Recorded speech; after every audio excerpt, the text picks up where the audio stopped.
Fitnessloididele on podcast naistele, kes tahavad ennast toitumise, trenni ja tervisliku eluviisi teemadel rohkem harida ja olla teadlikumad. Minu nimi on Laura-Liis ning mina olen personaaltreener ja online coach. Nii, mul on ülimalt hea meel, et meil on jälle nii äge ring, jälle see vestlusring, oli meil vestlusring, oli see nimetus, on ju, mul juba läks meelest. Et ühesõnaga jälle saame siin neljakesi kokku Irina, Kerli ja Kenega, et kes veel ei tea, et siis me siin kutsusimegi siin podcastis nii-öelda ellu sellise vestlusringi, et kus me siis neljakesi saame kokku ja te saate küsida küsimusi ja me siis vastame nendele küsimustele. Ja kuna eelmisel korral meil nii palju küsimusi saadeti, et siis me seekord ei küsinud uusi küsimusi, vaid me lihtsalt töötame need läbi ja kui mingi hetk saavad need otsa, küll me siis küsime uuesti. Vot nii, et jah, aga me mõtlesime sellist asja, et enne kui me siin küsimuste juurde lähme, et mõtlesime ka sellise nii-öelda ringi teha, et kuidas meil siis vahepeal läinud on, et eelmine podcast tuli umbes 3-4 nädalat tagasi välja, et mis siis nii-öelda vahepeal meil toimunud on kõigil, et teeme siukse väikse nii-öelda ülevaate, mitte pikalt, kuna vist pikalt keegi nii pikalt kuulata ei taha, onju. Aga kui sind praegu see osa üldse ei huvita, siis võite vabalt ka edasi kerida, et kui me hakkame kohe nii-öelda teemadest rääkima. Aga kui sulle meeldib see, et me räägime ka korra lühidalt, et kuidas meil endal vahepeal läinud on, siis anna kindlasti märku, et siis me teame, et kas me teeme seda järgmisel korral uuesti või siis hüppame kohe teemasse.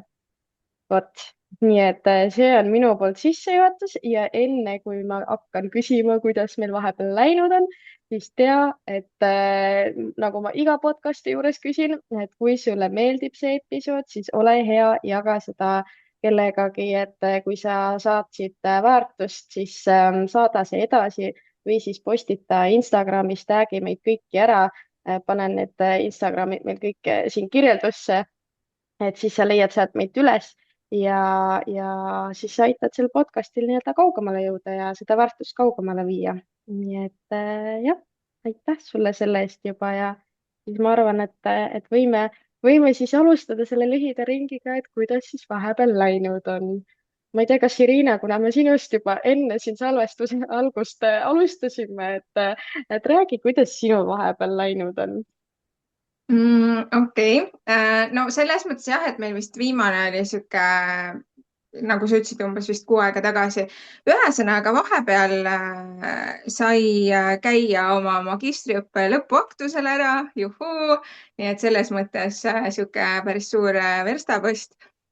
Natuke olen siin maadelnud oma füüsilise tervisega ja selliseid väikseid väljakutseid on olnud. Aga muidu toimetan tööalaselt on ka päris põnevaid projekte ja asju käsil ülikoolis, nii et jah, selline igapäevane toimetamine, et puhkust mul pole veel olnud, sest et õnneks vist ma suutsin ilma ennustada või mida iganes, et minul tuleb alles kuu lõpus puhkus, et siis praegu on okei tööd teha, kui vihma sajab. Kas juuli lõpus pidi päike olema või? Ma ei tea, aga ma loodan. Ei, mina küll ei looda, mina lähen siis just Eestist ära. No mulle paluks siia päikest. Okay. No Tartusse võib päike tulla, aga Tallinnas siis mitte, et siis mul ei ole kahju nagu ära minna. Vot, väga äge, aitäh sulle, Irina. Mul on see järgmisena Kerli pildis, nii et Kerli, kuidas sinul vahepeal läinud on? Minul on läinud üsna okeilt, ütleme nii. et Sul... eelmine nädal algas mul see võistlusdieet siis, aga noh, ütleme nii, et mina maadlesin ka eelmine nädal oma tervisega, et oli siin üsna raske nädal, et ütleme nii, et siin eile tundsin ennast taas inimese moodi ja hindan seda, et ma jaksan kõndida normaalse tempoga. et jah, et ei olegi kokkukukkumise ääre peal. No, nii hull midagi ei olnud, aga lihtsalt jah, ma et just tahtsin küsida, ma ei tea, kas sa Instas jagasid või mitte, aga ma ei pannud igal juhul tähele, et kas sul oli ka seljaga probleeme või? ei olnud, mul olid väga rasked naistemured et mm,? algas muidugi esmaspäev, noh, olin kergelt tõbine, aga jah, et mul seekord olid ikkagi krambid ja pulss oli väga madal, et nagu väga raske oli ennast liigutada üleüldse, et ei teagi täpselt, millest see selline oli, et aga oli ka valuvaigistite peal ja aga nüüd on okei et kord kuus vahepeal juhtub seda ja kui, naiseks olemise rõõmud. kui, kui juhtub, ma veel ootan seda. Mul veel ei ole tagasi tulnud, nii et ma veel ootan seda. no mul treener ütles selle peale, et sul on isegi hästi, et nagu, et nii ruttu taastus kõik tsükkel, et aga noh, nüüd ma lähen uuele prepile, eks näis, mis nüüd siis saama hakkab, aga ma olen igal juhul väga elevil, et vaatame, mis vormi väga, välja toome siis sügiseks. väga lahe. Aitäh sulle, Kerli. Ene, kuidas sinul vahepeal läinud on?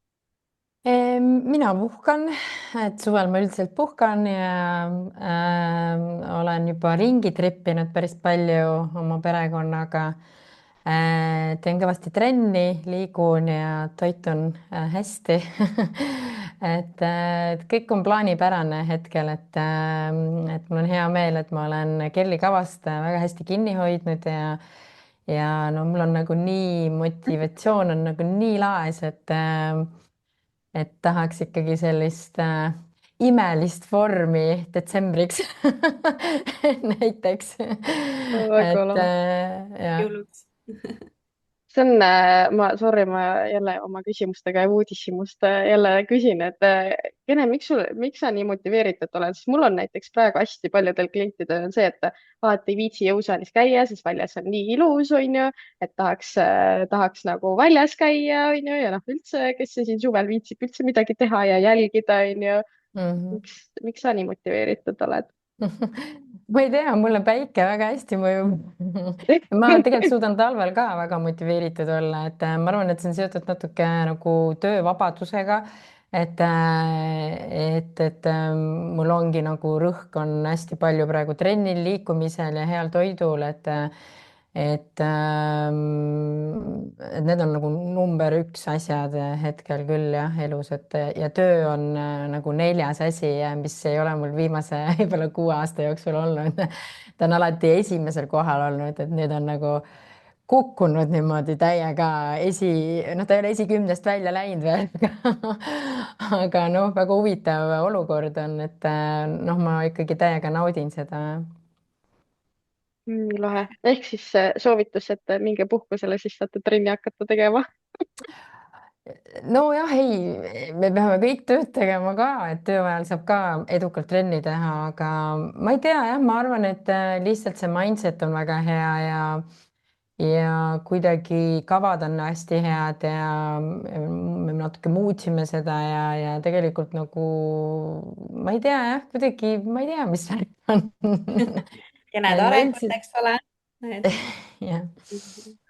ma olen Äge. ise mõelnud, et ma mõtlesin ka, et suvi tuleb selline rahulikum, aga siis siin selle paari nädala jooksul nii palju on lihtsalt kirjutatud, et tahetakse mingit uut kava või trenni tulla, et siis mõtlen, et mis te teete ei, muidugi väga hea on, aga üllatav, et ütleme. tahaks ise puhata, aga ei lasta puhata, ei jah? lasta. ja Väga hea. See on ju positiivne selles mõttes. väga lahe. Kas ma räägin endaga, mul on nii imelik ise teie käest küsida ja siis ma pean ju ise ma ka oleks rääkima. nagunii küsinud muidu ja räägi kuidas, loomulikult. kuidas minul siis vahepeal läinud on? Mul on, ma ei tea, eelmisel korral mul vist ka juba ülikool oli läbi, et selles mõttes ma tunnen, mul on nagu täis mingi vabadus, mul on nii palju aega, mis on mõnes mõttes halb ka, sest kui sul on nii palju aega, siis ma tunnen alati, et ma olen nii palju ebaefektiivsem, sest mul on ju nii palju aega. nii et siis ma olen siin natuke võidelnud sellega, et nii-öelda paremini enda aega planeerida ja luua endale mingi struktuur, et ei oleks liiga palju vabadust nii-öelda. Aga noh, nüüdseks on juba täitsa okei ja tunnen, et fookus on paigas ja sellest dieedist väljatulek ka on nagu kõik läheb hästi, kaal tõuseb. ootan, millal päevad tulevad, loodetavasti tulevad aga küll, et kunagi tulevad, nii et muidu on jah, väga-väga hästi läinud ja naudin seda päikest nii palju, kui meil on ja üldse, et suvi mulle nagu tohutult meeldib, et kogu aeg on nii palju nagu tegemist, et kõik nädalavahetus, kas meile tullakse külla või siis me lähme kuhugi külla, noh, kas sinna Soome, käin juba mingi igakuiselt põhimõtteliselt. et kes, ma ei tea, kas Kene vist kindlasti ei tea, et teised võib-olla teavad, et mul on mees soomlane ja noh, siis kuidagi pead seal käima vahepeal ja nagu näitama vahepeal. nii et jah, kiirelt ja ägedalt, aga samas sihuke mõnus tasakaal on. väga hea. vot, aga lähme siis küsimustesse või? no lähme meil on, ma täna valisin välja 3 küsimust. ma arvan, üks on väga lihtne ja siis need teised 2 on natuke pikemad teemad ja noh, kui meil aega on üle, siis saame veel neid küsimusi võtta. aga esimene küsimus on siis see, et üks kuulaja või siis, kes meid jälgib Instagramis, kirjutas, et ta sai treeneriga jõusaalis halva kogemuse ja ei julge enam minna, aga trenni oleks ju vaja teha, et kuidas siis uuesti alustada. ja võib-olla üldse nagu rääkida nagu sellest, et noh, ma ise tean ka, et nii paljudel on kuidagi mingi hirm selle jõusaali eest, et kuidagi ei julgeta, sest noh, ma ei tea, seal suured mehed on ju, et mis noh, võib-olla sellest rääkida, et kuidas te ise alustasite jõusaaliga, sest ma saan aru, et kõik meil käivad siin jõusaalis, on ju. ja ja see on nii naljakas, kuidas sa ütlesid praegu, et noh, et suured mehed on jõusaalis, et minu meelest on see nagu muutunud, et ütleme, Need on viimane väiksed mehed. 3-4 aastat on 40-aastased naised ikkagi jõusaalis koha sisse võtnud, et naisi on nagu rohkem, see muidugi oleneb jõusaalist ka, et noh, et kui me räägime džimmist, siis seal on kindlasti rohkem nooremaid ja rohkem selliseid poisikesi ja tüdrukuid. ja kui me räägime MyFitnessist, siis seal on kindlasti 40, 50 pluss naised on ju, ja noh, et see on tegelikult natukene vist sellest jõusaalist ka oleneb, aga no see pilt on ikkagi palju muutunud, et väga kaua aega tagasi ma ka korraks käisin, kui ma olin 20-ndates, et siis oli küll ehmatav, see oli siis 2000 nagu, et noh, et siis ikkagi naisi niimoodi ei olnud, et olidki sellised pumbatud korralikud mehed ja et see pilt on ikka väga muutunud, see väga oleneb ka, kus sa käid. ja minul oli ka täna üks naisterahvas, et see samamoodi, et ikkagi 40 pluss on ju ja ütles ka, et ta tegi minu kava läbi iseseisvalt, eks ole, ja tuli siis mõningaid harjutusi veel üle vaatama ja ütles ka, et uskumatu, kuidas tal praegu nii naudib seda jõusaalis käimist, et ta poleks elus uskunud, et talle nii väga hakkab see meeldima. ja nagu noh, päris palju naisi on selliseid veel, et kes tulevad sellise tagasisidega, et aga ongi, tema tuli näiteks soovituse kaudu, et üks minu sõbranna, kes võttis minult kava ja kellega ma trennis käin, et tema soovitas talle ja siis tema kaudu nagu tuli minu juurde. aga mina alustasin, noh jah, 2016 läksingi esimest korda jõusaali võib-olla korra käisin isegi 2015 lõpus, aga noh, ma läksingi jõusaali eesmärgiga nagu lavale valmistuda ja mind treenis siis Rene Laane, et ja tema leidis mind FitLapi kaudu, pakkus välja, et võiks mind treenida lavaks, et kas ma oleksin huvitatud ja niimoodi ma jõusaali jõudsin. ehk siis sul oli Kerli suhteliselt lihtne, et juba või kas sa tegid siis koos temaga nii-öelda trenne ka seal jõusaalis või ta lihtsalt ja no siis on tegime nagu koos trenne ka ja, aga enne seda olin ma jumalast veendunud, et mina ei lähe elus jõusaali aega raiskama, et teen kodus enda hantlite ja mingite kangidega trenni ja käin kodus pesus ja saab kiiresti trenn tehtud ja ei, mina ei lähe kunagi jõusaali. no vot. ja ma jagan ühte teist ja et ma jagan teist kogemust ka, et jah, et see on nagu lifestyle, see jõusaali teema, et vahepeal mina tulin tagasi koju, on ju, noh, ma ostsin siia mingid masinad ja värgid, millega ma saan teha jõudu, aga mingeid asju ma ei saa teha, on ju, tuharat ma ikkagi ei saa kodus teha.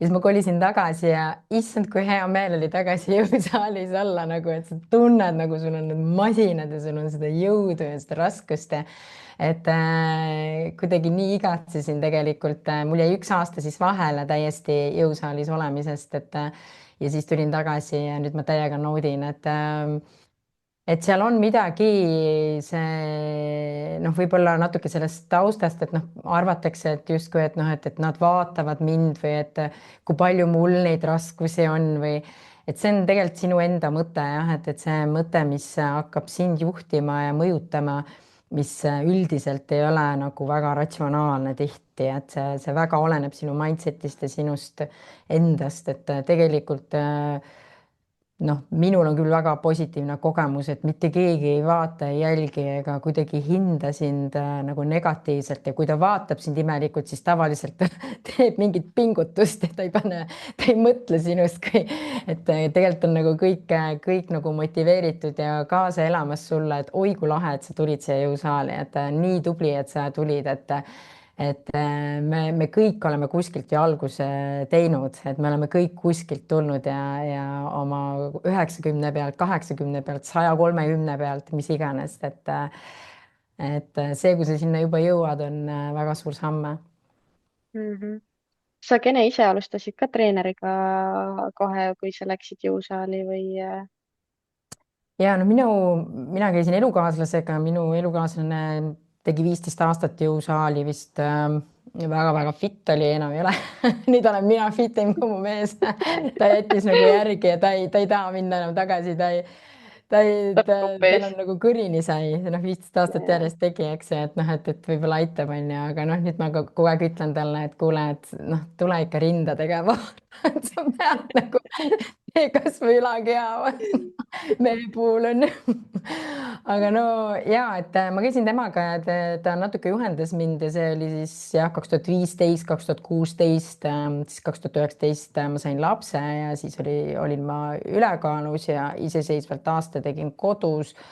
Ja siis läksingi jõusaali ja siis ma sain aru, et okei, et ma pean nagu tõsisemalt asja ette võtma ja Reet Reimet siis saatis mind Kerli juurde ja ma olen nii rahul Kerliga ja eks ma olen ka vahepeal kadunud olnud, aga siis jälle tagasi tulnud, et see üldiselt niimoodi käibki, et aga väga-väga oluline on treeneriga koos teha kõik avaasjad üle ja kõige parem on selline iga 3-4 kuu tagant tegelikult saada kokku ja korralikult siis vaadata jälle üle.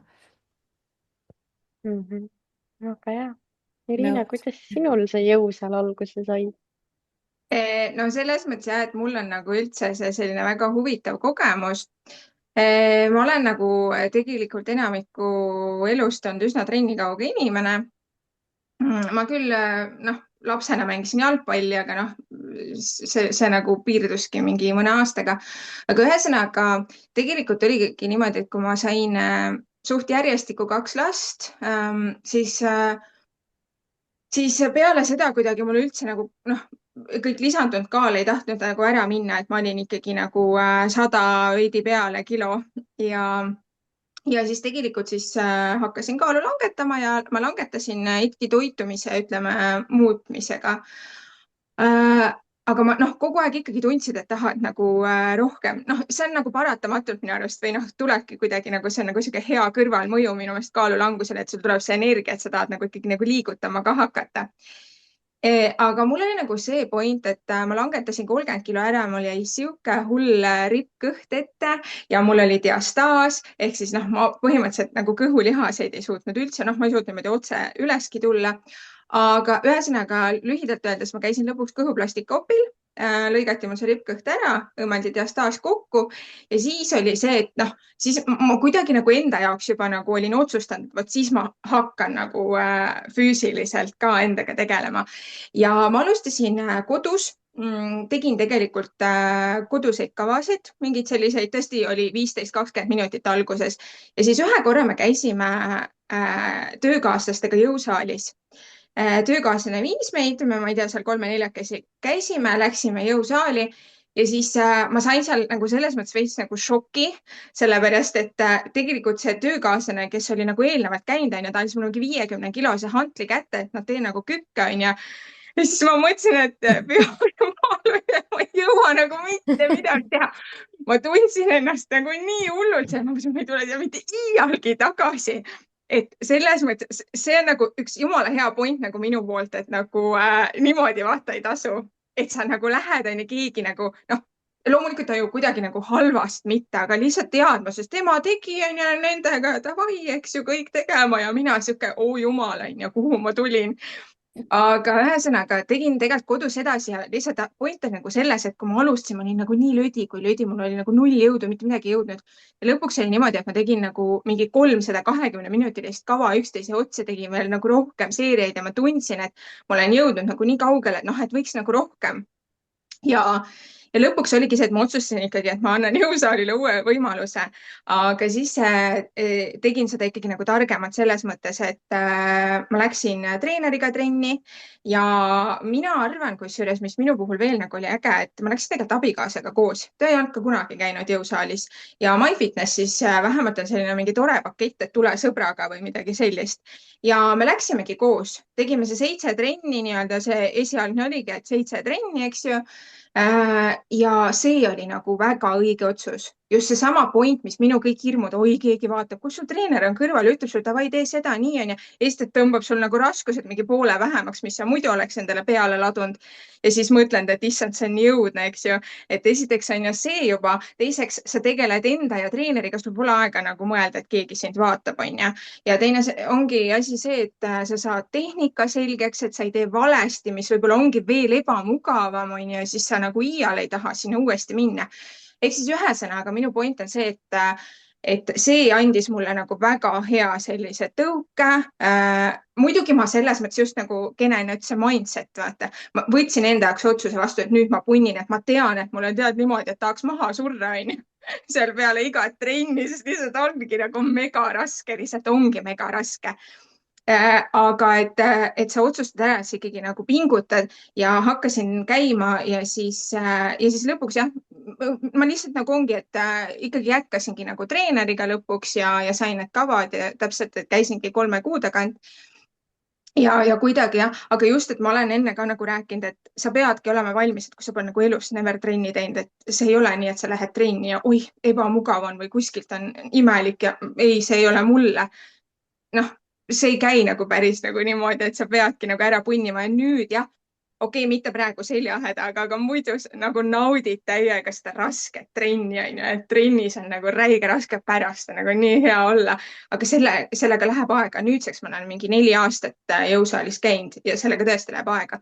Aga ma ütlen, et lihtsalt see point, et saab ikka nagu elus palju asju muuta. Ma arvan, mu isa vähemalt 2 aastat iga kord, kui ma ta läks, issand uskumatu, et sa käid ikka, sina käid jõusaalis, see on nii uskumatu, umbes nii äge, aga see on nagu nii uskumatu, ma ei saa suuda lihtsalt nagu uskuda.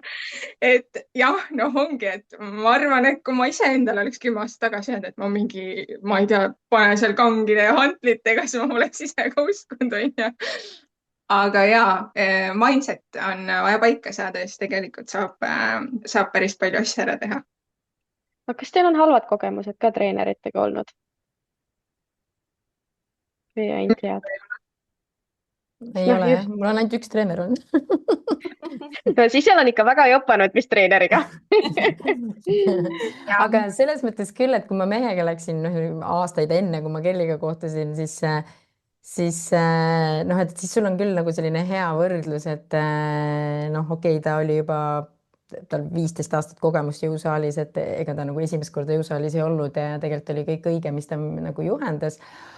Aga noh, naise keha on ikka midagi muud kui mehe keha ja võib-olla jah, et sealt jäi nagu puudu selles osas.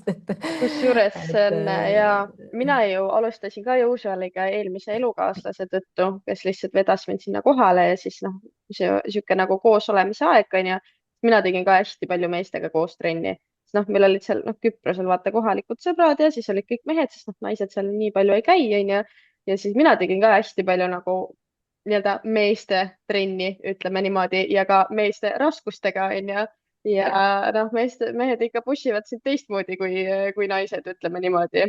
Selles osas ma selles osas isegi ei ole nii kindel, et minul on näiteks Kelliga tavaliselt vastupidi, et kui ma ei tea, ma panen 20 peale, siis Kelly tuleb oma mingi 50-ga nagu, et mis asja, et paneme ikka 50 peale.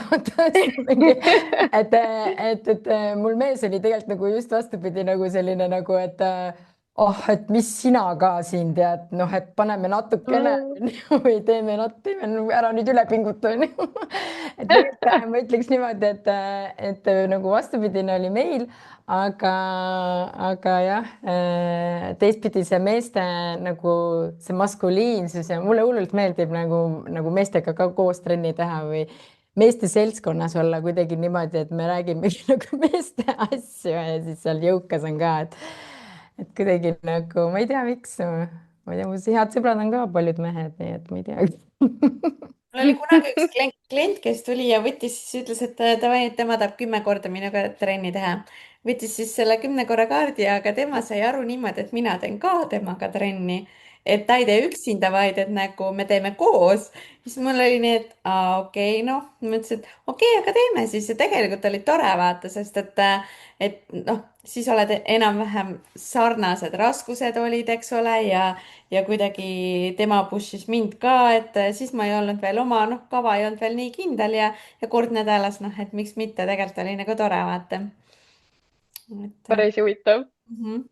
ta sai jah niimoodi aru, et trenn minuga on siis nagu, et mina teen ka. ei no, ega jah, muidugi, ega, aga tegelikult see oleks päris huvitav, kui iga inimene mõtleks nii mitu trenni päevas sa siis teeks. Läks päris hull. aga lihtsalt, kui ma mõtlen selle küsimuse peale ikkagi onju, et mis see oli, et kui on halb kogemus onju, noh, ma lihtsalt ise nagu mõtlen, et kindlasti nagu tahaks julgustada, et sellest ei tohi nagu lasta ennast nagu heidutada, et me inimestena olemegi ju kõik nii erinevad, et tegelikult me ei sobigi nagu kõik kõigiga kokku. et noh, mina ei tea, mina võib-olla mingis mõttes ikkagi soovitaks uurida natukene, ikkagi tänapäeval on nii palju informatsiooni saada, et pigem võib-olla just soovituste kaudu otsida või nagu uurida vähemalt tausta, eks ju.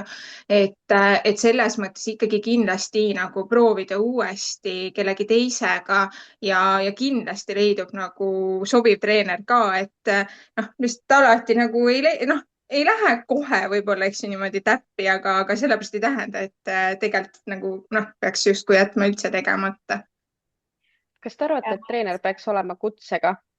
kui just Irina mainis seda taustauuringut ja asja, et ma ei tea, kas minu puhul keegi on kunagi küsinud üldse, kas mul on treeneri kutse olemas. aga noh, seda saab ju järele vaadata. kas te arvate, et see on oluline? see on nii ja naa selles mõttes, et noh, ühest küljest on ju, noh, see on toitumisnõustaja maailmas samamoodi, eks ju, kutsetunnistus. seal on lihtsalt veel ekstreemsem, et neid on veel palju vähem. jah, aga lihtsalt noh, ühest küljest ta annab mulle selle aimduse, et ta on vähemalt mingi nagu koolitus on ju kuskil läbinud ja mingid teadmised tal on, kui ta on seal need eksamid on ju ära teinud. aga jällegi neid peab ju uuendama, on ju, aeg-ajalt või noh, mingi aja tagant ja võib-olla noh, ma ei tea, jätab uuendamata näiteks mõni treener, kas ta siis sellepärast nagu teab vähem või on nagu vähem väärtuslik, et ma ei arva seda. ja noh, kindlasti ongi see, et mina ka võtsin näiteks enda asjad lihtsalt kätte ja tegin, see ei tähenda, et mul noh, oleks kuidagi kehvemad teadmised, eks ju, kui mul ei oleks seda kutsetunnistust. et ma tegelikult isiklikult arvan, et see ei ole tegelikult nagu peamine, noh, sest et noh, pigem ongi, et tänapäeval on igasugune info nii kättesaadav. noh, ükskõik on ju, et ma nüüd tegelikult ei teagi täpselt, et kas Kerlil praegu see kutsetunnistus on või ei ole, aga selles mõttes ma lähen Kerli Instagrami kontole, ma näen ju, mis elu ta elab ja on ju, kuidas ta nagu toimetab ja teeb, mul ei teki nagu kahtlust, et ta teab, mida ta teeb, on ju. et noh, võib-olla kui sa võtad mingi tundmatu nime, on ju, tahad minna tema trenni, noh siis jah, võib-olla, eks ju, sa vaatad seda. aga jah, mina isiklikult, noh, ma ei vali nagu endale treenerit selle järgi, kas tal on kutsetunnistus või mitte. mul jah aasta aega, kusjuures mul ei olnud, et ma ei jõudnud neid koolitusi selles ainemahus ära teha, sest mul oli prep ja lihtsalt enda hooletusest jah, et nagu lihtsalt ei jälginud seda aega, millal mul nagu läbi saab, onju. aga nüüd ma tegin uuesti taastasin.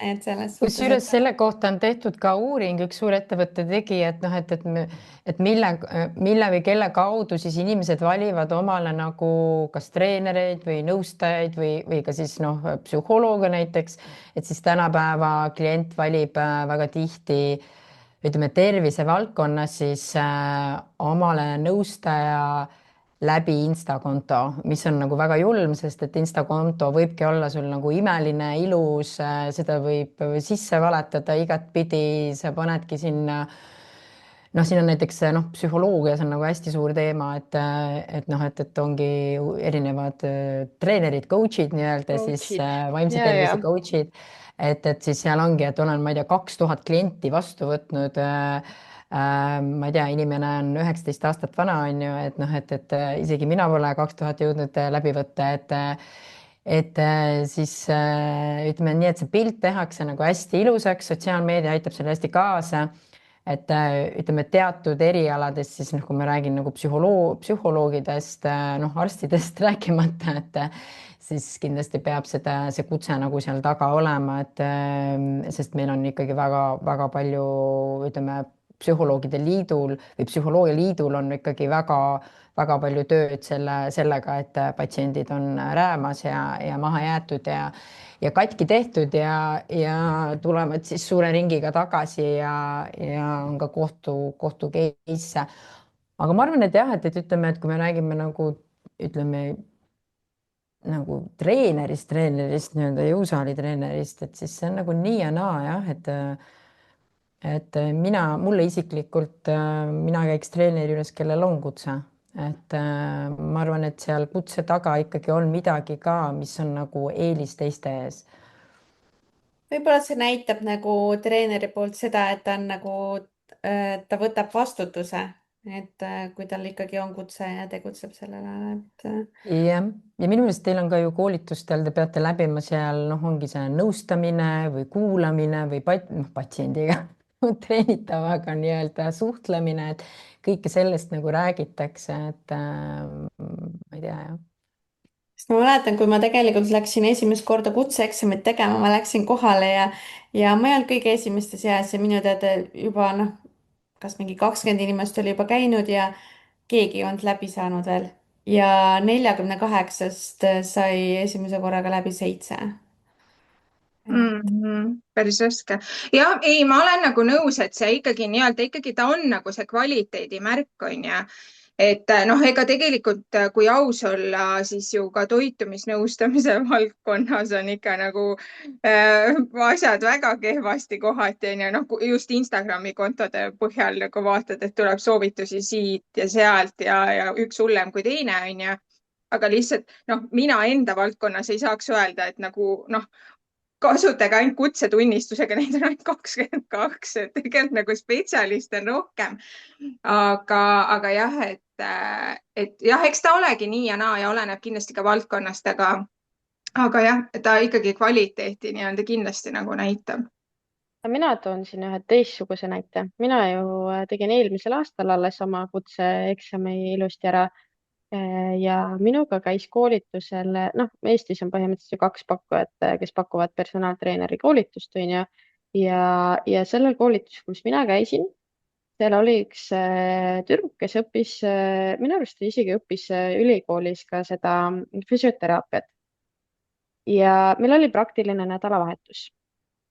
Ja see tüdruk ei olnud vist mitte kunagi jõusaalis käinud. Ja ta isegi ei teadnud, kuidas teha nagu Rumeenia jõutõmmet. Noh, ta sisuliselt ei teadnud, milline see välja nägi, aga oli personaaltreeneri koolitusel. Ja noh, kui ma mõtlen selle peale, et milline see eksam, kutseeksam tegelikult välja näeb, seal on teooria küsimused ja pead lihtsalt ühe treeningkava tegema, mis on ka teoorial põhinev.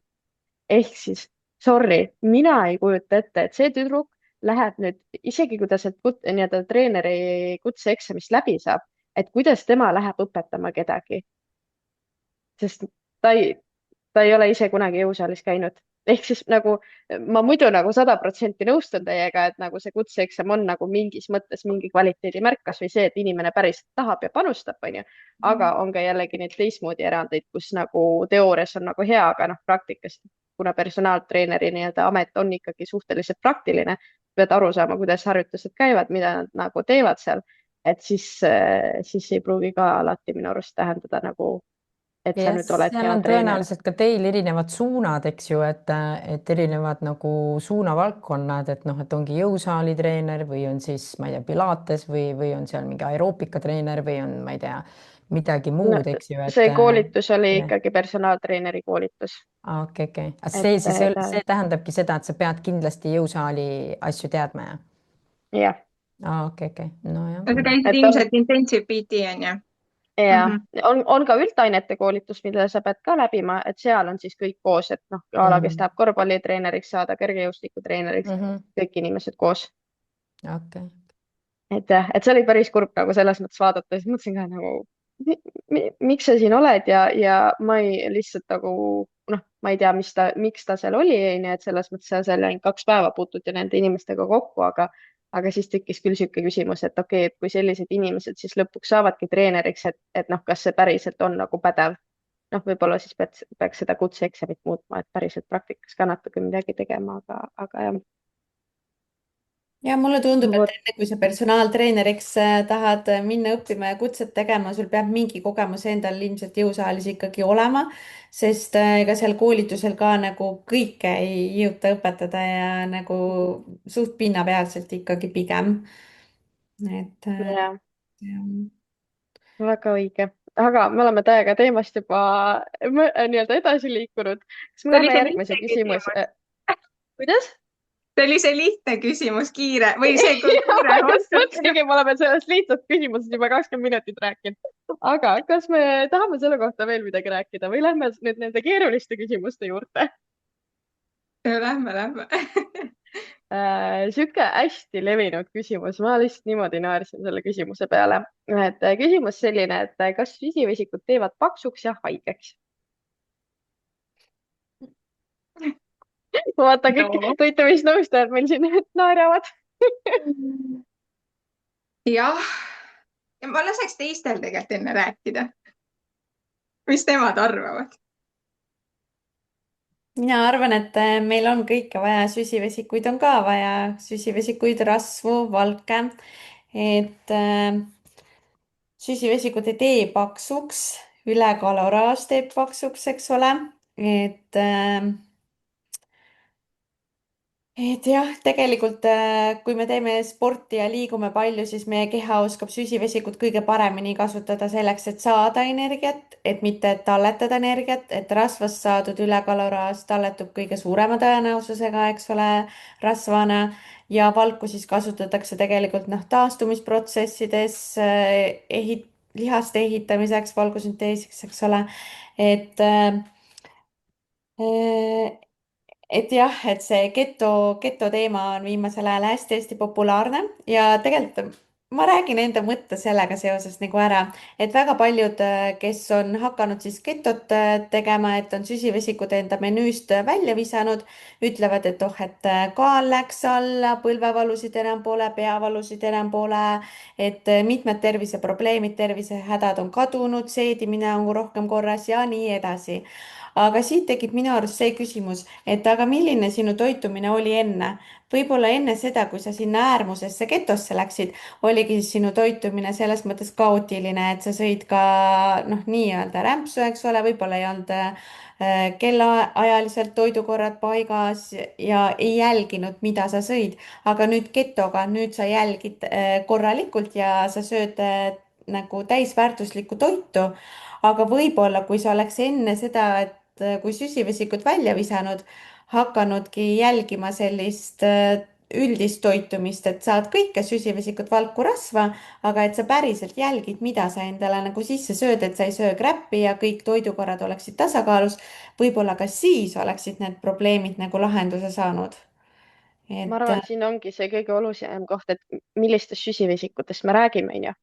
Noh, teada on, et igasugustes, ma ei tea, küpsistes ja sükestest asjades on enamus on noh, süsikut, onju. Et ehk siis noh, selles mõttes, kui küsimus on see, et kas süsivesikud teevad paksuks ja haigeks, siis ma ütleks, et ongi noh, sõltub, onju, aga täpselt sedasama sa võid ka näiteks rasvade puhul öelda, onju, et noh, kui sa sööd nüüd, ma ei tea, mingit friikaid terve aeg, mis on nagu rasvast läbi vettinud, onju, noh siis ka rasv teeb haigeks ja paksuks, onju. Et ma arvan, et siin ongi hästi oluline see, et millised süsivesikud need on, onju, et kust see tuleb. ja väga paljud seostavad süsivesikuid kohe nagu kommide, küpsiste ja selliste asjadega, et aga meil on ka täisväärtuslikud süsivesikud nagu riis, tatar, kaer, eks ole, köögiviljad, puuviljad, marjad. et mina küll ei suudaks nendest loobuda. ja ma lisan lihtsalt see, et selline mõõdukas süsivesik, et ja eriti kiudainete rikas süsivesik, noh, seal ongi kaunviljad, köögiviljad ja nii edasi, et kõik see nagu soodustab trüptofaanil paremini aiu minna, et tegelikult trüptofaanis siis toodetakse serotoniinist siis melatoniini, nii et ka meie uni oluliselt halveneb tegelikult ja just une püsivus halveneb.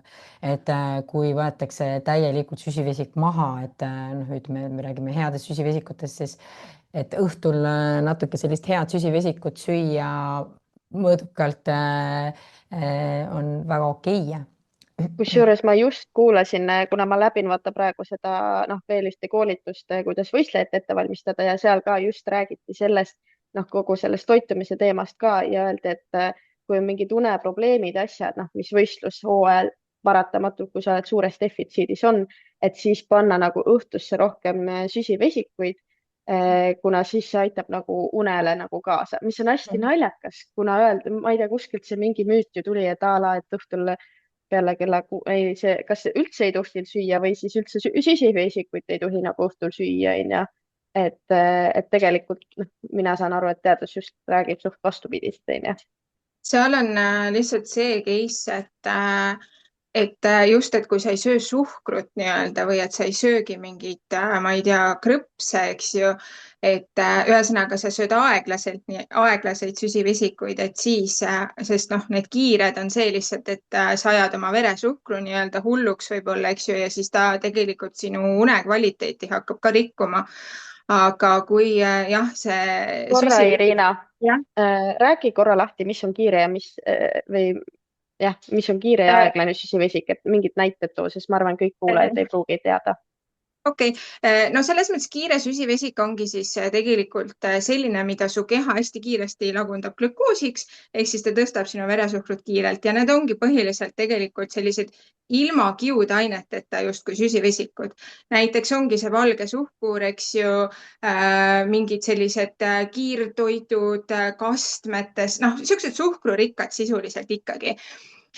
Ja aeglased süsivesikud ongi just nimelt need, mis on kiudainerikkad, ehk siis köögiviljades, eks ju, on meil kiudainet, täisteratoodetes on meil kiudainet, puuviljades, marjades on meil kiudainet, et need lähevad siis aeglaste süsivesikute hulka. Ja selles mõttes seal ongi jah, see vahe lihtsalt tõesti, et kui üldse seda küsimust nagu mõelda, et siis kunagi või see, et süsivesikud teevad paksuks, tegelikult ongi nagu Kerli ütles, et see, kui sul on energia ülejääk on ju toidust nii-öelda, et see teeb, sellepärast et isegi kui mu menüü oleks ainult puhtalt süsivesikute peale, kui ma suudaks oma kaloraaži nii-öelda hoida, siis ega see ei teeks on ju paksuks. See ei ole loomulikult okei ja meil on tasakaal oluline, aga lihtsalt, eks ju, see pigem ongi jah tulnud sellest, ütleme jah, et igasugused maiustused, koogid, kommid, šokolaadid, kiirtoidud on ju, et kõik see. Aga jah, et kindlasti on oluline just, mina olen nagu hästi selle poolt ikkagi, et tasakaalus toidulaud on oluline. Et seal on nagu hästi mitmeid asju. Esiteks, kusjuures nagu Kene tõi välja selle trüptofaani teema. Ma ei mäleta, ma ei kirjuta sellele alla selles mõttes, et see nüüd mingi hullult kindel mingi uuring, aga mulle tuleb kuskilt meelde, ma kunagi ammu lugesingi seda, et need inimesed justkui ka, kes vähem süsivesiku sõid, et nad ei olnud enam nii õnnelikud. Aga et trüptofaan ju ongi see serotoniiniga, eks ju, seotud seal ja nii edasi. Et ühesõnaga, et natuke nagu, et inimesed on umbes rõõmsamad, kui nad saavad nagu süsivesikuid ka nagu, ma ei tea, kas see, mingis mõttes, kui nagu hakata seda lahti võtma, võib-olla seal mingisugune loogika on taga, eks ju, aga seal võib palju asju olla. Tegelikult ongi see, et kui sa hakkad mingeid asju piirama, tekib see ärevus nii-öelda toidu ümber. Kui sa hakkad kõike välja jätma, noh, mingeid toidugruppe, eks ju, noh, seesamagi, et kuidas ma lähen, ma ei tea, sõbrannadega restorani ja nii edasi.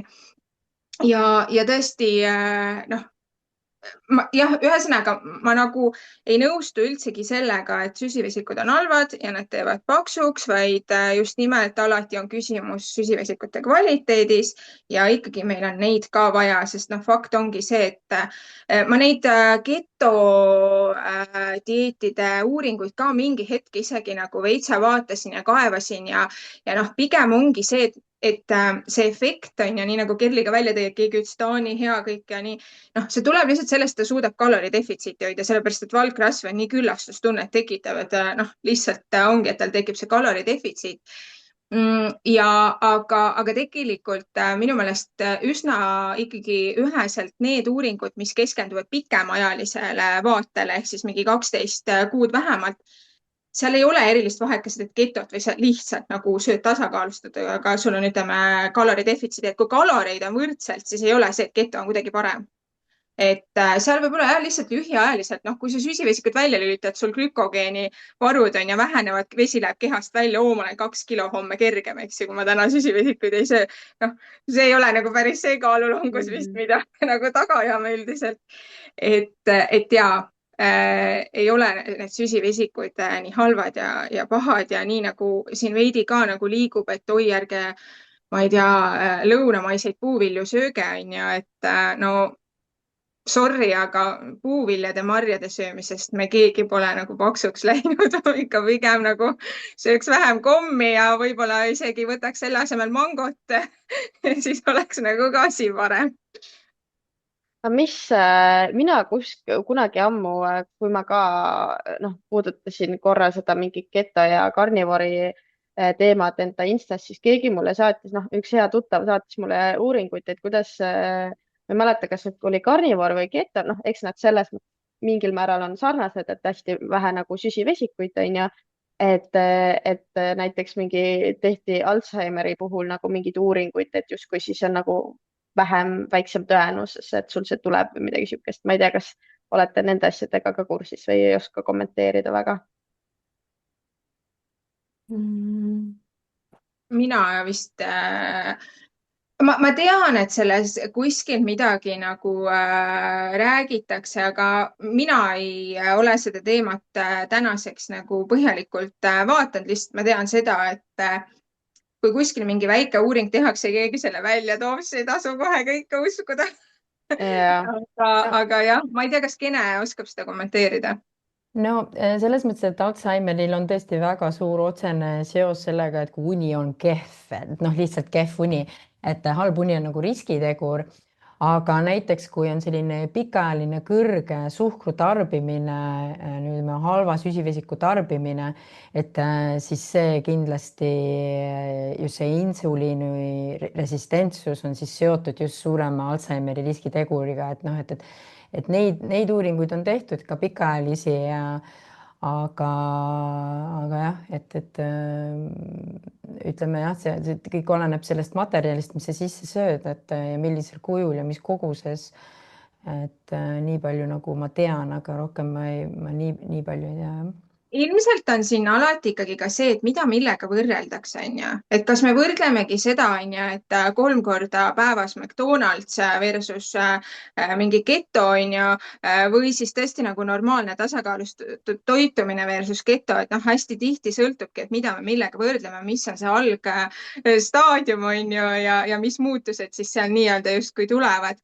Et pigem lihtsalt, ma olen nagu lihtsalt seda meelt, et kui on nagu soov kaalu langetada, oma toitumist korrigeerida, pole mõtet nagu minna mingitesse äärmustesse, mida ei suudeta nagu nii pikaajaliselt jälgida. Pigem on oluline, ongi see, et ühesõnaga, tegelikult see tervislik toitumine on lihtsam, kui tihtipeale nagu arvatakse, eks ju, et sa ei pea tegema mingeid imeasju, sa ei pea piirama ennast ja ma ei tea, mida tegema, vaid pigem just ongi see, et taldriku reegel lihtsalt, et need süsivesikud olgu nii-öelda just nimelt kvaliteetsed, et sa sealt nagu midagi saad ka ja tegelikult nagu on kõik nagu hästi. mis geto puhul, noh, seal on siis nii-öelda kõrge rasv ja kõrge valk on ju, et kas see kõrge rasv, noh, vaat seal ka kogu aeg räägitakse, et justkui, et rasva nagu ei tohiks ka liiga palju olla, mingi südame, kõik vereringkonna nagu haiguste puhul ja kõik see on ju, noh, näiteks võin tuua näite, ma just lasin vereanalüüse teha ja ma ei mäleta, kas mul vist see LDL oli nagu kõrge siis ma olen ka nagu, et kuidas see mul nagu kõrge on, et nagu noh, et ma ei söö ju nagu rasvast toitu onju ja noh, minu juurde jõuavad ka hästi tihti, et kas see on okei nii palju rasva süüa onju, et mis te selle kohta kommenteerite? No selles mõttes mina ütleks võib-olla siinkohal nagu seda, et üldiselt on küll niimoodi, et kui teha ketot nagu selle arvelt, et sul on hästi palju loomset rasva menüüs, siis loomulikult LDL tõuseb ja ta võib tõusta päris palju. Aga minu meelest, kui noh, selles mõttes jah, et nii palju, kui ma olen lugenud, siis kui näiteks keto, see rasvaallika, et peamiselt on näiteks taimsed, siis niivõrd nad ei mõjuta LDL-i, noh, sest küllastunud rasvhapped, eks ju, mõjutavad rohkem ja neid ongi loomses toidus. Et selles suhtes ja, aga noh, võib-olla see, et sa ütled, et sul oli kõrgem, et ega LDL tõepoolest ei tähenda, et ainult nagu ülekaalulistel inimestel on kõrge LDL. Noh, siin ongi võib-olla ka täiesti normaalkaalulistel, seal võivad olla geneetilised põhjused osadel inimestel. Aga jah, noh, oleneb täiesti, et kui on hästi palju loomset toitu ehk siis piimatooteid tegelikult, liha, eks ju, siis ega ta võibki kerkida. Aga jah, ühesõnaga ketoga tihtipeale see käib kaasas, et LDL läheb kõrgemaks. Ja noh, teine asi loomulikult see, et kõht on kinni, sest kiudaineid ei ole. aga kas jällegi kuna ma loodan, mul mees istub siin kõrval, loodan, ta nii palju eesti keelt ei mõista. Ma kogu aeg, iga kord vaidlen temaga sel teemal ja ma tahaks nüüd teada, mida teie arvate selle kohta. Tema ka arvab, et juurvilju ei ole vaja süüa, sest kõike, mis on vaja, saab kätte nii-öelda, noh, ta mingeid riisi ja siukseid asju sööb, onju, riis ja liha põhimõtteliselt ja noh, mingid kartulid vahepeal, aga noh, minimaalselt sööb juurvilju. Mis te selle kohta arvate? Mina arvan, et kui ta ei tarbi mingisuguseid selliseid kiudaine, ma ei tea, toidulisandeid, siis ta tegelikult oma kiudainete normi kätte ei saa. Ja enesetundest, noh, selles mõttes ega kiudainetega on ikkagi see, et ta võib-olla on niisugune veidi nagu nähtamatu mõju kohati. Selles suhtes, et ühest küljest, eks ju, tegelikult mikrobiomi see väga tugevalt mõjutab, sest et nad on otseselt toiduks siis meie soolestikus elavatele bakteritele. Sealt on jällegi nagu immuunsüsteem, see, kuidas toitained imenduvad, eks ju, see kõik on tegelikult mõjutatud. Lisaks, noh, see küllastustunne, noh, võib-olla ta saab aru küll, et kõht on piisavalt täis, piisavalt suure nagu tüki, eks ju, ma ei tea, liha, mis iganes, aga tegelikult kiudained aitavad ka sellele kaasa ikkagi, et sul kõht püsib nagu paremini täis. Ja veresuhkrule nad loomulikult mõjuvad tegelikult samamoodi, sest et nad aeglustavadki kõike seda protsessi ja tegelikult ikkagi just nimelt ka noh, mis iganes erinevad just see sooletöö, et seedimine on regulaarne, et see kõik nagu ühesõnaga kiudainetel on ikkagi nagu nii palju nagu mõju, et lihtsalt mina näiteks ikkagi arvan, et ta ei saa neid täis, kui ta sööb ainult mingi noh, ongi, eks ju, et köögivilju üldse nagu ei söö. Noh, oleneb, kui ta mingi väga kiudainerikast, ma ei tea, leiba sööb, oleneb mitu korda päevas ta sööb, et seal, ma ei tea, täisteratooteid, eks ju, on, noh, võib-olla ta kuidagi saab, aga üldiselt jah, tegelikult ka uuringud kõik näitavad, et noh, populatsioonis ikkagi tarbitakse liiga vähe kiudaineid. aga kas see on iga inimene, noh, kas seda saab üldistada? Näiteks jällegi toon, noh, miks mind nagu täiega huvitab see teie arvamus selle koha pealt on see, et mul üks klient ka just kuidagi kogemata juhtus see, et ta sõi vähem juurvilju ja ta ütles, et tal läks palju paremaks nagu seedimine ja ta ei söönud enne nagu mingi hunniku juurvilju.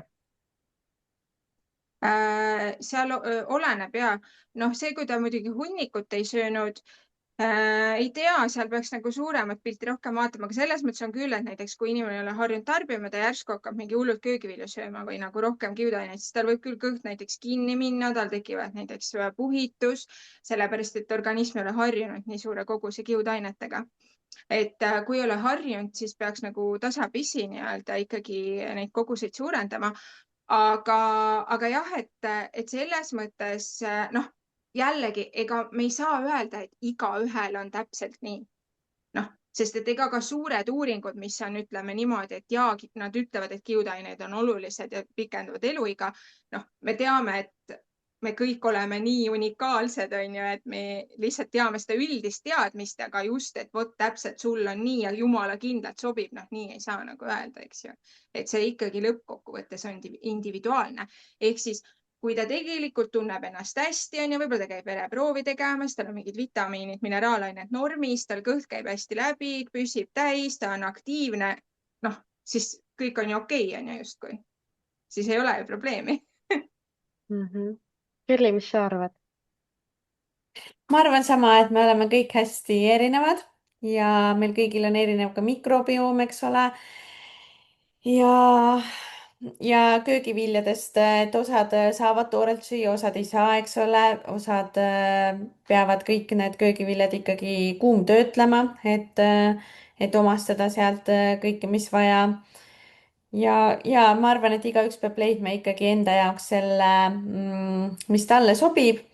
Aga jah, et tõesti, kui nagu otseselt mingeid probleeme ei esine ja kõik verenäidud on korras ja enesetunne on hea ja seedimine on korras, et ju siis teeb midagi hästi, et ju siis temale sobib see. et jah. Ja see on võib-olla jälle seesama koht, on ju, et nii nagu me kasutame kehamassiindeksit, on ju, ülekaalu hindamiseks, et noh, kui inimene tegeleb fitnessiga, on ju, kulturismiga, siis noh, see ei päde, eks ju, aga suurem osa inimeste peal on ju tegelikult nagu noh, ta näitab ära selle suundumusega. Et selles suhtes ma arvan, et sellega on umbes sama, et enamikele inimestele me soovitaks küll, et söö rohkem kiudaineid, on ju, noh, vähemalt nagu noh, nii-öelda järk-järgult tõsta või mis iganes, aga see ei ole jälle see sihuke, et kõigile on ju üks, et ikka on neid erandeid ja noh, pigem tasubki just nagu vaadata sellest vaatest, et kas on mingi mure, mida on vaja lahendada, et siis nagu hakkab mõtlema, et mis saab on ju muuta ja teha. Et kui tegelikult kõik on nagu hästi, ega siis noh, ei pea seda porgandit endale sisse suruma, kui muidu on nagu enestunne ja kõik on okei.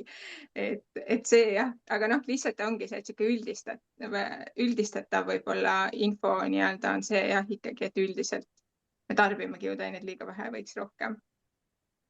Ja kui nagu köögivilju väga ei meeldi tarbida, siis tegelikult müüakse ka väga okeisid neid kiudainesegusid, mida siis kasutada, et igapäevaselt on sõbranna ka just ühte soovitas, et tema kasutab ja ütles ka, et seedimine on nii palju paremaks läinud, sest tema nagu väga-väga palju ei armasta köögivilju ja juurvilja süüa, et see on tema nagu selline lahendus. Ja see on hea point. Mul on olnud päris mitu klienti, kes isegi ütlevad, et oi, vanaema sai kõhu käima. Just nagu ongi nende kiudainete segudega, et ongi noh, täpselt ka eakas inimene, noh, tal ei ole juba võib-olla hambaid, eks ju, näksida neid köögivilju seal hullult või ma ei tea, seemneid, kõiki asju, eks ju, ja siis see kiudaine segu tegelikult on väga omal kohal, et neid ongi erinevaid ja tegelikult päris hästi võivad toimida, et selles mõttes küll ja et see on ka üks nagu lahendus. Kas keto on siis halb? seal ju põhimõtteliselt ongi ju siis väga mingid, noh, keto puhul ju harva sööd väga palju juurvilja ja niimoodi ja noh, kui ongi see rasv ja valk kõrge ja süsivesik madal, et kas see on halb?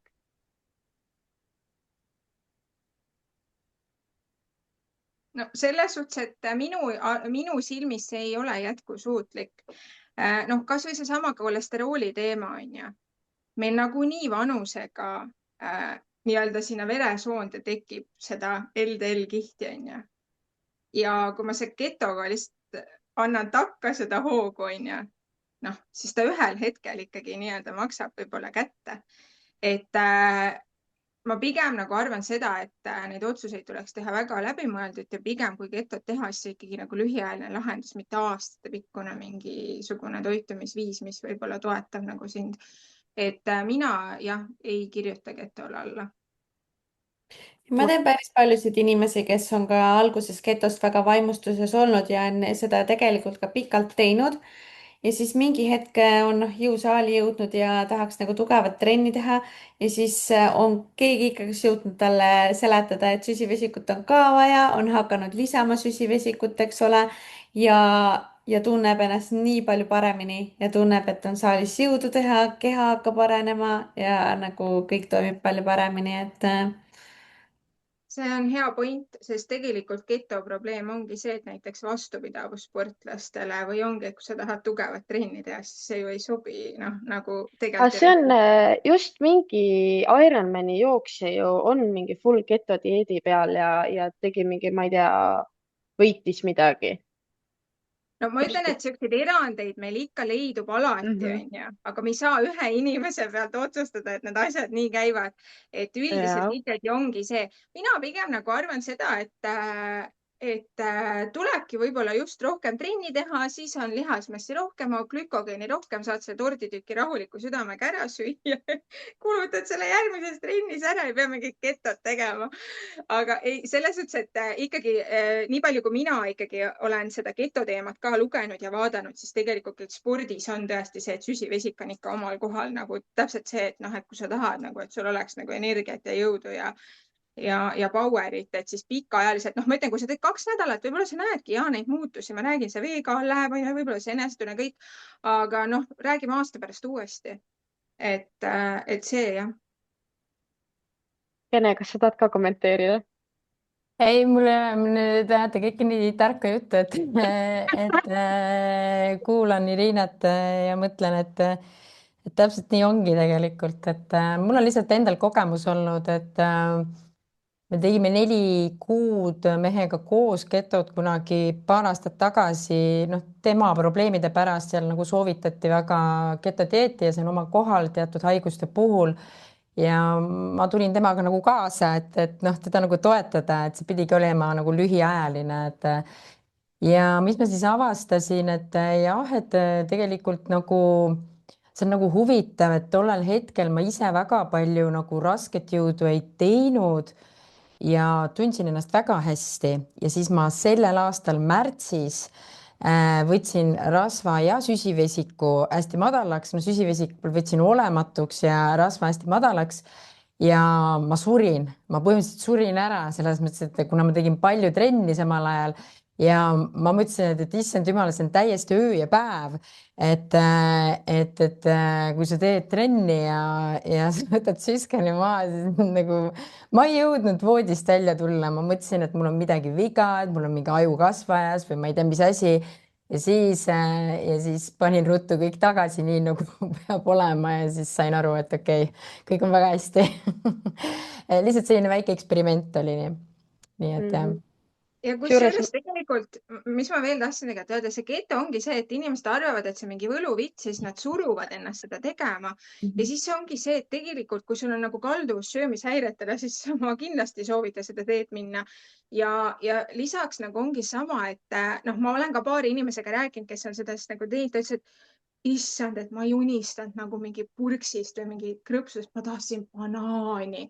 Noh, et umbes, et noh, et ja miks sa pead nagu endale seda tegema, et sa banaani ka ei või süüa, et sa pead lihtsalt banaanist unistama, sest sul on ainult on ju mingi valk ja rasv, eks ju, ja noh, et see pole nagu vajalik. ma aga kas leian. te arvate, et naiste ja meeste puhul võib seal olla erinevus, sest mina näiteks kunagi, noh, sel aastal lugesin ühte raamatut, mis rääkis naistest spordis ja seal oli hästi, noh, seal oli iga nii-öelda peatükk oli, noh, a la ongi toitumine, trenni tegemine, vigastused, hormoonid, on ju. ja seal toitumise peatükis oli üks näide toodud, kuidas rattasportlased, üks noh, paar sisuliselt mees ja naine, et läksid mõlemad ketodieedile. mehel on see energia täiesti laes, ülihästi toimus, tundis ennast ülihästi. naisel täiesti nagu üldse noh, sama, mida nagu Kene nagu kirjeldas sisuliselt, et energiat ei olnud ja ei jaksanud ja noh, trenni ka ei saanud teha ja kõike onju, et hästi madal energia. kas te arvate, et kuidagi on seal nagu mingi erinevus, sest noh, jällegi kõik need uuringud ju ka, mis on tehtud, mis justkui pooldavad ketot, noh, ma ei tea nüüd täpselt detaile, aga noh, öeldakse ju, et tihtipeale on ainult meeste peal tehtud, on ju. Et noh, kas me üldse teame naiste puhul, kas see on üldse hea või kas te arvate, et seal on mingi erinevus? Ma luban, et see on viimane küsimus, siis me lõpetame ma ära. olen täiesti kindel, et seal on väga suur erinevus, et mul ei ole küll praegu võtta mingit uuringut ette, sest tõesti uuritavad on tihti sellised noored 20-aastased poisid, aga kindlasti seal on erinevus, et hetkel on nagu nii palju, ütleme, toiduga, toitumisega seotud uuringuid tulnud välja, kus on siis võetud sihtgrupiks ainult naised ja need totaalselt erinevad sellest, mis 80-ndatel või 90-ndatel või isegi 2000-ndatel tehti nagu nendest tulemustest, mis noh, nagu meestegrupi tulemustest. Et ma arvan küll jah, aga noh, see on minu arvamus, ma ei tea detaile. Ja kusjuures ega ma ka ei tea niimoodi peast midagi öelda, ma ei ole vist lugenud konkreetselt selle kohta, aga ma selles mõttes olen ka veendunud, sest et noh, me teame juba nagunii, et mehed-naised on erinevad, on ju, ja selles mõttes organismid toimivad erinevalt ja naiste see hormoonsüsteem ikkagi toimib nii palju erinevalt ja noh, samamoodi, eks ju, juba kui paastumine on hästi erinev meestel-naistel, noh, või isegi ka soovituse mõttes, siis noh, see keto on tõenäoliselt ka seal, aga see on põnev nii-öelda küsimus, mida võiks nagu täitsa kaevata ja uurida, aga lihtsalt jah, ma arvan ka, et pigem neid uuringuid naiste peal lihtsalt võib-olla ei ole nii palju veel või noh, äkki nüüd juba on tehtud, et tõesti, aga jah, ma olen ka suht veendunud, et tegelikult on erinevus. No ja paljud kasutavad seda ketot ikkagi tänapäeval ka ennetavalt, mitte surra vähki. Et teatavasti siis teatud vähirakud siis kasutavad glükoosi, aga see noh, ütleme, need uuringud on nagu sellised so-so, aga piisavalt head, et ei oleneb vähiraku tüvest ja kõigest sellest, et kõik ei kasuta seda glükoosi. Et siis väga paljud inimesed lähevad keto peale, et kui nad selle esimese diagnoosi juba ära saavad ja seal on nagu nähtud vähihaigete seas siis seda muutust ka tegelikult, see progressi, et võib-olla noh, lihtsalt selline väike pisike nüanss siia juurde, et kõigil meil siis on varsti juba midagi selles valdkonnas kahjuks, et jah. Erli, mis mõtted sul on? Tahad veel lõpupoole siin mingi mõtte lisada selle teema kohta? ma arvan ka, et teatud haiguste puhul ilmselt on keto õigustatud, aga üldpopulatsioonile pigem sobib tasakaalustatud toitumine ja jah, et ma ei ole ka selles osas nii palju lugenud, et naiste ja meeste erinevuse kohta, aga ma arvan ka, et me oleme ju erinevad. Et ma usun küll, et siin on mingi erinevus. Väga hea. Ma arvan, et me selle kolmanda küsimuse täna vist ei võta või? Tund aega juba peaaegu või vist ongi enam-vähem täis, et muidu me vist läheks natuke üle aja siin. Või mis te arvate? ma usun küll jah, vist. Jätame järgmiseks korraks. Jaa. Väga hea. Aga siis ma arvan, et me oleme selle teise küsimuse ka mõnusalt läbi võtnud, hästi põnevad nagu mulle meeldis see täna, et meil oli nagu üks oli trenniga seotud, teine oli toitumisega seotud, siis eelmisel korral meil oligi peamiselt ainult toitumise ja une teemat vist, onju. Ega ma ei mäleta, see oli nii ammu juba. Aga siis ma arvan, et võime ära lõpetada ja sulle, armas kuulaja, teeme siis jälle selle diili, et kui sa tunned, et sa said siit väärtust, siis jaga seda sõbraga, sõbrannaga. Ma sain teada, et mehed kuulavad ka seda podcasti, nii et võid sõbraga ka jagada. Ja kui sa oled eriti julge, siis võid ka Instagramis jagada ja meid ära tagida.